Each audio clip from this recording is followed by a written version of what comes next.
평일 오후 5시 5분 색다른 관점과 따뜻한 시선으로 여러분을 찾아갑니다. 전북 CBS 사람과 사람. 네, 한 주를 시작하는 월요일 우리 사회 이슈의 행간을 짚고 예측해보는 시간이죠. 월요 정치. 오늘은 춘호 조합으로 함께 해봅니다. 네, 이덕춘 변호사, 최영호 변호사 나오셨네요. 두 분 어서 오세요. 반갑습니다. 예, 안녕하세요. 네. 자, 여의도에서 국감이 한창 진행 중인데 뭐 오늘의 하이라이트는 라임과 옵티머스 사태인 것 같아요. 최영호 변호사님. 예, 이게 지금 라임과 옵티머스가 각각 개별 사안이죠? 개별 사안이죠. 네. 근데 어떻게 보면 또 비슷한 것 같기도 하고요. 그냥 사모펀드라는 게 동일한 거고 어떤 사기 수법도 비슷하죠. 이제 조금 설명을 드리면은 사모펀드의 반대말은 이제 공모와 사모의 공모펀드예요. 이제 네. 공모펀드라는 거는 우리가 이제 흔히 은행 가서 펀드 가입한다고 하면 대부분 공모펀드일 거예요. 네. 불특정 다수한테 돈을 받아서 그걸 투자를 하는 거죠. 근데 사모펀드라고 하는 거는 우리가 예전에 뭐 론스타 뭐 이런 것들 있잖아요. 그러니까 네. 소수에게 돈을 받아가지고 어떠한 제한을 받지 않고 투자를 하는 게 이제 이게 사모펀드이거든요. 근데 이게 사모펀드라는 것들이 이제 우리나라에서 도입이 채 10년, 20년밖에 안 됐고 거기에 대해서 사모펀드에 대한 어떠한 도덕적인 규제나 어떠한 법령인 규제가 없다 보니까 이 사람들이 사실 사모펀드라는 거 하나를 만들어서 1,000억을 모아서 1,000억을 투자하면 되는데 그게 아니에요. 왜냐하면 판매 그 투자자들이 49인 이하로 그러니까 불특정 다수가 아니다 특정된 소수만을 모아야 되는 거기 때문에 그렇게 하지 않았더라고요. 보니까 그렇게 하지 않고 라인 같은 경우에는 라인 펀드 예를 들면 라인 펀드 1호부터 10호를 만드는 거예요. 그래서 100억씩을 모으는 거예요. 그래서 100억씩 환매 기간이 나오면은 10호 때 돈 들어온 걸로 1호 때 주는 거죠. 그러니까 네. 수익이 안 남에도 불구하고 계속 돌려막기를 한 거예요. 2, 3년 내. 이게 지금 사실은 이 폰지 사기가 이 사건의 핵심이거든요. 네. 이 사모펀드에 대한 그 규제 당국의 어떠한 감시의 틈이 허술한 틈을 타가지고 몇몇의 어떠한 사기꾼들이 여기에 개입을 해서 폰지 사기화 시킨 게 라인과 옵티머스 펀드의 본질이에요. 여기에 이 단순 어떠한 사기나 그래서 누군가는 운영한다고 해가지고 돈을 빼먹고 일반 이게 개인 투자자들 대부분 개인 투자자들이고 일부 이제 옵티머스 같은 경우에는 공공기관도 많이 투입을 했고 그러면서 여기가 그 권력형 게이트로 비화된 거는 이 사람들이 이제 무슨 누가 사기로 신고한다거나 뭐 내가 한다면 아니다 나 청와대 누구 안다 아니다 나 여권 실세 누구 안다 이런 말들 사기꾼들이 이런 말들을 하다 보니까 권력형 게이트로 비화가 됐고 실제 권력에 가까운 사람들이 잡히다 보니까 라인 같은 경우에는 청와대 행정관이나 부산의 일종의 노사무로 오래 하셨던 이상호라는 분이라거나 옵티마스 같은 경우에도 또 청와대 행정관이 한 분이 껴있죠. 그 다음에 아니면 거기 고문으로 정말로 유명한 정재계 어떠한 그 관계에 굉장히 그 유명하신 장관들이 고문으로 있는 거죠. 그러니까 이 사람들이 나 지켜주니까 걱정 마라. 이런 식으로 투자자들을 안심시키면서 사기를 해왔던 거거든요. 그냥 본질은 단순한 사기예요. 그러니까 지금 지역에서도 얼마 전에 뭐 그런 투자 사기들이 있었잖아요. 이렇게 뭐 돈을 투자하면 수익을 많이 남겨주겠다. 사실은 어떠한 그 형식이나 내용은 똑같을 수 있는데 이게 정말 더 무서운 거는 이거는 은행에서 팔거든요. 아 이건 은행에서 팝니까? 은행에서 팔아요. 왜 사모펀드인데 사모펀드에 사실은 굉장히 그 투자하기가 어려워요. 원래는 어려워요. 왜냐면은 뭐 내가 100억짜리 펀드를 만들면은 사실 그 증권 같은 경우에는 주식 투자법 같은 경우에는 50인 이하를 모아야 되기 때문에 뭐 최소 한도액을 1, 2억을 만들어 놔요. 그럼 사실은 내가 1, 2억 이상이 흔하지 않잖아요. 근데 여기는 쪼개요. 그래서 1호부터 10호 만든 다음에 쪼개서 팔아요. 알겠습니다. 그러니까 알겠습니다. 적은 돈 가지고 판매를 유도했고 뭐 이런 경우가 있는 거죠. 근데 어쨌든 설명을 잘 해주셨는데 네. 뭐 본질은 사기고 근데 이제 요즘에 막 너무 이게 금융상품이 어려워져가지고 예를 들면 뭐 자산운용사에서 펀드 만들어서 기금 만들어서 펀드에 투자하고 막 이렇게 하다 보니까 너무 어려워져서 그러는데 본질적으로는 예를 들면 좋은 회사에 투자하겠다고 하놓고 그냥 돈 끌어 모았는데 그 이제 좋은 회사에 투자해놓고 이제 그게 이제 뭐 그 회사가 좋은 회사인지 안 좋은 회사인지도 잘 모르고 그리고 환매가 언제든지 가능하다고 얘기를 했는데 환매가 안 되고 그러니까 이제 이런 사태가 라임이나 옵티머스 사태가 벌어진 거죠. 그러니까 투자로 시작했을지 모르지만 결과적으로 이제 투자 사기로 끝난 것이 라임이나 옵티머스. 예, 근데 이제 라임 같은 경우는 좀 보기에는 뭐 코스닥 기업의 전환사채 등에 투자한다고 했는데 그게 좀 잘 안 돼가지고 좀 불거진 것 같고 네. 옵티머스 같은 경우는 애초부터 정말로 뭐 이렇게 조폭이 운영하는 기업에 뭐 투자하고 이런 것들을 봤을 때 처음부터 좀 사기성이 좀 있어 보이고 약간 뭐. 차이는 좀 있네요. 예, 조금 차이는 있는 것 훨씬 같더라고요. 옵티머스 훨씬 질이 안 좋아요. 그렇죠. 네. 예. 알겠습니다. 근데 사실은 우리가 이제 여기서 주목해 봐야 될 것이 이게 권력형 게이트냐라고 하는 측면일 것 같아요. 그 부분이 논란의 핵심이 아니겠습니까? 그 부분에 대해서 좀 어떻게 봐야 될 것인지 이건데 최근에 처음에 시작은 야당에 의해서 이게 권력형 게이트다 이렇게 주장이 되다가 좀 상황이 반전이 됐어요. 지금 라임 전주인 김봉현 씨가 검찰과 야당 정치인들에게도 로비를 했다 뭐 이런 내용이 알려지면서 상황이 좀 바뀐 상황인 것 같아요. 그러니까요. 네, 어떻게 좀 봐야 됩니까? 그러니까 김봉현 씨가 이제 그 옥중에서 뭐 서신을 통해서 매스컴에 좀 공개를 했죠. 뭐 전관 변호사 선임해서 검찰에 로비를 했고 뭐 그 중에 한 분이 이제 뭐 수사팀으로 들어왔다고 하고 또 야당의 검사장 출신 국회의원 아니 정치인을 선임을 해서 그다음에 그 우리 옵티머스 펀드 관련해 가지고 다시 판매할 수 있도록 로비를 했다 뭐 이런 정도의 내용인 것 같더라고요. 근데 이제 이게 사실은 이제 이 아까 그 도덕적인 해이도 얼핏 말씀하신 것 같은데 돈이 워낙 많이 투자금을 유치를 했고 그거 가지고 이제 투자를 하다 보니까 문제가 많이 발생한 부분도 있고 그러는데 그런 와중에서 이제 면피하기 위해서 여러 사람들의 이름을 거론할 수 있을 거라고 봐요. 근데 네. 그것들은 사실은 나중에 정말 검찰 수사나 재판 과정을 통해서 판단해 봐야지 지금의 입장에서 이것이 권력형 게이트다라고 하는 것은 너무 많이 나간 것으로 네. 보입니다. 먼저 지금 상황에서 판단할 수 있는 것은 일단 일반인들이 잘 모르는 어떤 금융 전문가 그룹들의 좀 사기 정도 아닐까라고 조심스럽게 생각해 봅니다. 최영호 변호사는 좀 어떻게 보세요? 사실 모르겠어요. 이게 정권 초였다고 한다면은 이제 전 정권까지 연루될 가능성이 있어요. 근데 지금 옵티머스와 라임의 핵심은 사실 2017년 다 중반 이후에 시작을 한 거거든요. 그러면은 상식적으로 생각을 해보면은 이게 야당에 돈을 줄 이유는 별로 없어 보여요. 그리고 실제 지금 현재로서도 각 청와대 행정관이 한 명씩 껴있는 상황이에요. 예. 뭐 이게 사실관계예요. 그러니까 야당에 돈을 줬다는 뭐 이야기도 있는데 이것은 뭐 수사 무마라든지 아니면 자신에게 유리한 정황을 만들기 위한 차원이다. 좀 이렇게 보시나요? 본이 네. 여기서 이 김봉현이라는 분이 사실은 지금 여기서 머리를 쓰는 것 같아요. 거의 그 일종의 검찰 적폐나 검찰 개혁이라는 그런 어떠한 형식을 자기에게 또 가져온 거거든요. 네. 네. 뭐 사실 저는 별 의미는 없을 거라고 보여져요. 그러니까 김봉현 회장의 진술의 신빙성 예, 여기에 대해서는 좀 미리 믿기가 어렵다. 사기꾼 자범의 얘기죠. 이덕철 변호사는 어떻게 어디 보세요? 지금 말씀하신 것처럼 일단 기본적으로 뭐 청와대 행정관이 개입된 것 정도에다가 말씀하신 것처럼 잡범의 신빙성 없는 얘기 이것만 가지고 그게 다 여러 단계를 뛰어넘어서 권력형 게이트라고 가는 거는 조금 무리가 있다. 그러니까 이미 제 이야기는 이미 청와대 행정관이 한 명씩 들어가 있어요. 옵티머스 한 명 지금 구속돼 있는 상태예요. 네. 이걸 권력형 게이트로 보느냐 아니면 그렇지 않느냐 사실 이제 이 문제를 다투는 게 그러면 앞으로 이 사건에 대한 수사 주체를 어떻게 설정해야 되느냐 이 문제하고 또 연결이 되는 거 아니겠습니까? 그렇죠. 일각에서는 뭐 이게 공수처 1호 뭐 이런 이야기도 나오고 특검 업무를 해야 된다 이런 이야기도 나오고요. 좀 어떻게 해야 된다고 보세요, 두 분? 네.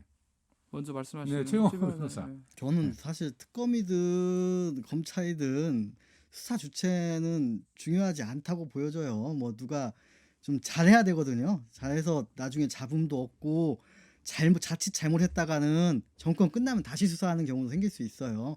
그런 것만 방지를 하면 되는 건데 다만 여기서 이제 그 현재 검찰에게 맡겼다 수사를 하게 되면은 이제 뭐 수사 결과가 진실이라 하더라도 네. 거기서 최대한 열심히 했다 하더라도 반론이 나올 수 있잖아요. 오히려 특검이 더 그 반론을 잠재우는 데는 더 좋을 수도 있겠다는 생각은 좀 들어요. 저는 일단은 네. 최근에 추미애 장관께서 그 이 관련 수사팀의 검사들을 뭐 증언을 했잖아요. 근데 이제 검사들 일단 많이 증언했으니까 수사 결과를 좀 지켜보면서 한번 선택해봐도 될 것 같습니다. 근데 검찰이 개입됐다는 의혹도 동시에 제기가 되잖아요. 그것도 지금 뭐 네. 감찰을 하라고 말씀하시다니까. 그건 감찰을 통해서 한번, 걸러내고 걸러낼 하면 건 될 내고, 거다. 일단은 그럴 것 같습니다. 네. 예. 정치적인 어떻게 처리가 되든 간에 검찰이 어떤 결론을 내리든 간에 정치적 논란은 불가피한 사안이기 때문에 차라리 그렇다면 특검으로 하는 게 낫다. 어차피 그게 특검도 근데 나중에 특검도 어차피 또 논란 났습니다. 네. 나중에 좀 어떠한 그런 불필요한 잡음이 적어질 가능성은 있죠. 네. 알겠습니다. 일단 라임 옵티머스 사태에 대해서 아직 뭐 정확히 확인된 것은 없고 이게 수사를 통해서 밝혀져야 될 부분인데 근데 이 사건들을 둘러싸고 사실은 진영 간에 첨예한 좀 대립이 있기 그렇죠. 때문에 그런 것을 떠나서 실체적 진실을 규명할 수 있는 최적의 방법은 무엇인지 좀 여기에 지혜를 좀 모아봐야 될 것 같네요. 이 문제 여기까지 좀 이야기를 나누도록 하고요. 자, 행정구역 통합국 특례시 논의가 요즘 또 한 뉴스예요. 이 문제 잠깐 좀 짚어보죠. 일단 송화진 지사가 지방자치법 개정안에서 특례시 조항은 분리하자 이런 시도지사들, 이 광역단체장들의 입장을 대통령에 건의하는 방식으로 사실상 특례시를 좀 반대하는 입장을 표명한 것으로 보이거든요. 이 부분에 대해서 이덕준 변호사. 그러니까요. 네. 그 청와대에서 열린 그 한국판 2차 전략회의에서 이제 송 지사가 전국 자치단체장 그 협의회장 자격으로 뭐 지방자치법 전부 개정안에서 특례시안만 뭐 삭제하거나 분리해서 하자라고 말씀하셨다는데 본인은 이거 뭐 반대가 아니다라고 말씀하셨더라고요. 그런데 이제 이 자치단체장들 협의회에서 이 말을 한 거는 어떻든 간에 거기에 속해 있는 단체장들의 의사가 반영된 것이고 그런데 사실상 특례시가 지정이 되면 뭐 여러 가지 뭐 문제에 좀 플러스 광역 자치단체에 좀 힘이 빠질 것이 좀 예상이 되니까 그렇게 뜻을 모으지 않았나 싶은데 그런데 이제 뭐 지사께서는 본인이 또 반대하지 않는다고 말씀을 하시니까 속내는 뭐 행간에서 읽어야 될 것 같습니다. 행간에서 어떻게 읽으세요? 그러니까 이제 행간에서 협의회장 입장에서 반대한다고 이제 빼자고 말씀을 하셨고, 근데 이제 본인은 개인적으로는 반대 안 하신다고 하니까, 네. 그 중에서 이제 이게 만들어지면 광역자치단체에 나름대로 불리한 부분이 있을 거라고 생각이 돼서 그거 가지고 판단점을 잡으면 되지 않을까요? 그게 진짜 속내는 반대다. 뭐 조심스럽게 뭐 한번 예. 네, 최영원 변호사 어쨌든 시도지사들은 반대 입장인 거잖아요. 네, 그런 입장을 모아낸 거 아닙니까? 네, 그렇게 볼 수 있겠죠. 네, 배경이 좀 어디 있다고 보세요? 그러니까 지금 유독 이제 전라북도만 무슨 특례시가 도시의 발전이다, 뭐 전라북도가 크는 길이다, 전주시가 발전하는 거다 이게 유독 강조되는 것 같아요. 근데 이게 사실은 기본적으로는 도와 그 기초지자체 가장 큰 기초지자체의 문제거든요.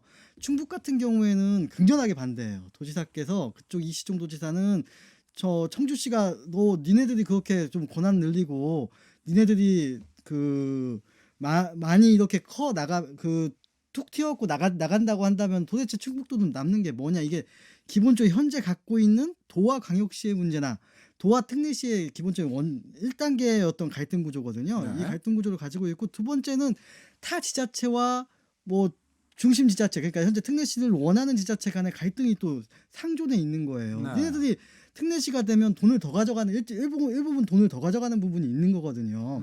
그 분권교부세에 대해서 그러면 나이들은 뭐가 되냐 이러한 반론들이 있는 거예요. 그래서 사실은 이게 그러니까 지금 우리는 마치 전라북도가 더 커지는 거다라고 생각을 하지만 네. 특례시라는 거는 전라북도 내에서 전주시가 커지는 거다. 이게 사실은 본질이라는 거예요. 네. 그래서 다른 시도에서는 굉장히 적극적으로 반대하는 거죠. 도화시에서 니네들이 커지면 딴 데들이 죽는 거다. 우리가 우리 전라북도만 유독 커지는 게 아니라 우리가 전국적으로 봐서 네. 전라북도가 커지는 게 아니라 전라북도 내의 문제거든요. 그 문제하고는 좀 어떻게 볼 수 있을까요? 최근에 이제 부울경 지역이라든지 뭐 광주 전남 지역이라든지 이런 데서 이제 광역 단위끼리 또 통합을 해야 된다 이런 논의까지 나오잖아요.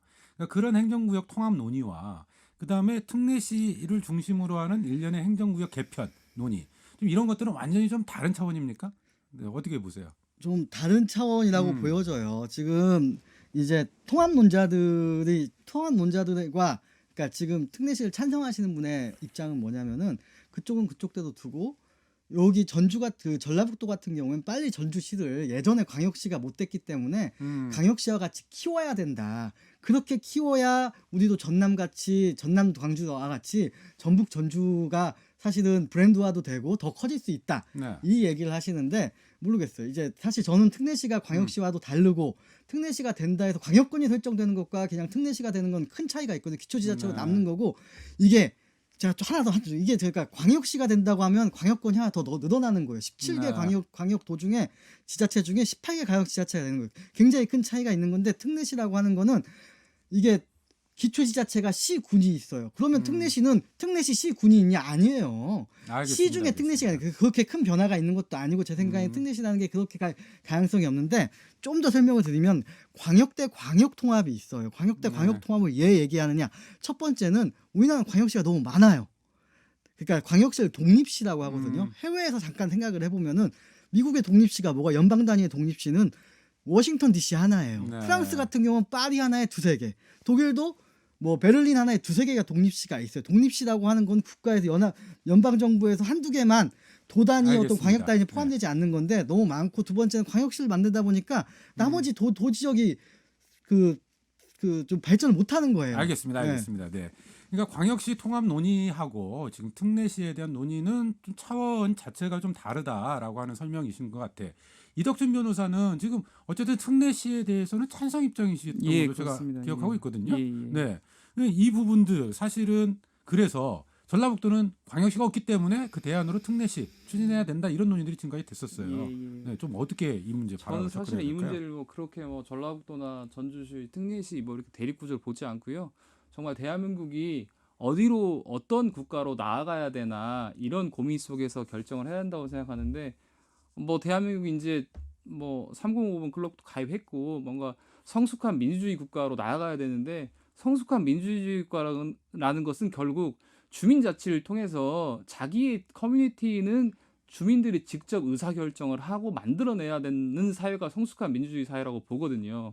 근데 이제 이 특례시라는 것도 전주 특례시가 사실 특례시라는 개념 정의가 명확하게 된 건 아니에요. 다만 특례시라는 것이 어떤 거점 도시에서 그 지역의 뭐 자율성도 부과하고 지역 발전을 스스로 논의할 수 있는 구조를 만들고 예를 들면 뭐 전라북도 공기업을 만들 수 있지만 전주도 한번 또 공기업도 만들 수 있게 만들어주고 세금도 좀 더 주고 그래서 전주 시민들이 좀 더 자율적으로 전주시 행정에 참여하고 하자는 취지에서 특례시를 만드는 것도 바람직하다라고 말씀을 드리는 거고 지금 지방자치법 전부 개정안에도 그런 내용이 있어요. 무슨 내용이냐면 주민 주권 강화하고 지방정책 결정이나 집행 과정에서 주민 참여를 늘리겠다는 거예요. 그러니까 전라북도 입장은 스스로 어떻게 보면 모순인 것이죠. 전라북도 차원에서의 주민 참여나 주민 주권을 강화한다고 하면서 전주시는 좀 그러지 마. 네, 이런 것 자체가 알겠습니다. 모순인 것이고 그래서 어떻든 간에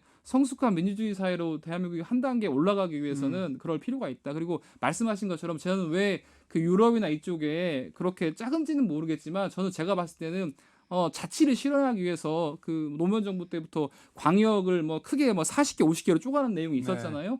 그런 측면에서 논의가 되기 때문에 전시 특례시 바람직하다고 생각하고 있습니다. 알겠습니다. 자, 마무리를 좀 해야 될 것 같아요. 이게 간략하게 한 30초 정도 시간을 드릴 텐데 최용호 변호사께는 전라북도는 지금 광역시가 없잖아요. 이런 상황에서 그러면 앞으로 행정구역 개편론이 어떻게 전개해 나가야 될 것인지 좀 이거 중심으로 짧게 좀 마무리 부탁드릴까요? 지금 광역시는 불가능해요. 광역시는 없을 거예요 아마. 이제 아까 말씀드렸듯이 다 어떻게 그 독립 시들을 많이 만들다 보니까 무슨 소대장들만 많고 병사들이 없는 것 같거든요. 우리나라 어떠한 그 지방자치단체 구조가. 그러면 도단위 광역단체가 내실 있게 운영되기 위해서는 사실 광역시도 이제 줄이자. 우리가 규모를 키워서 한번 해보자라고 지금 전남 광주나 불경이나 TK가 그렇게 나오고 있단 말이에요. 그러면 이게 현실화됐을 때가 우리가 진짜 그때 이후에 우리가 그 갈림길에 아마 서 있을 거예요. 350만 전남 광주, 800만 PK, 네. 500만 TK가 나왔을 때 그러면 그들의 얘기는 뭐냐면은 수도권이 지금 2,500만 기본적으로 1,000만 단위의 어떤 광역시가 있는 상황에서 우리가 어떻게 지금 그들과 경쟁을 하겠냐. 규모의 경쟁을 우리가 만들어 보겠다고 했는데 네. 180만이 무너지고 있는 전라북도는 과연 지금 전남 광주랑 합쳐야 될지 아니면 네. 독립적으로 180을 유지해야 될지가 문제가 되는 거지. 광역시나 특례시는 사실 지역적인 문제가 될 거예요. 알겠습니다. 이덕준 변호사께도 30초 정도 시간 마무리. 네. 네, 뭐 일단 효율성이나 신속성만 강조하다 보면 사실 민주주의 국가로 나갈 수 없습니다. 그냥 중앙에서 획일적으로 정리하면 끝나는 거거든요. 근데 그런 사회로 가지 말자는 것이 저는 뭐 21세기 대한민국 국민들의 합의라고 생각을 하고 네. 그렇기 때문에 광역자치단체만 힘을 실어주는 이런 구조보다는 오히려 풀뿌리 민주주의를 강화할 수 있는 길로 나가야 된다. 그리고 네. 아무리 그 가정도 뭐 이렇게 엄마가 부족하고 아빠가 부족하더라도 같이 협의해서 나가는 것이 가정이거든요. 우리 알겠습니다. 아빠 엄마가 부족하니까 옆집 아저씨가 판단해줘. 이건 아닌 것 같습니다. 월요 정치 이덕준 변호사, 최용호 변호사와 함께했습니다. 두 분 오늘 말씀 고맙습니다. 예, 감사합니다.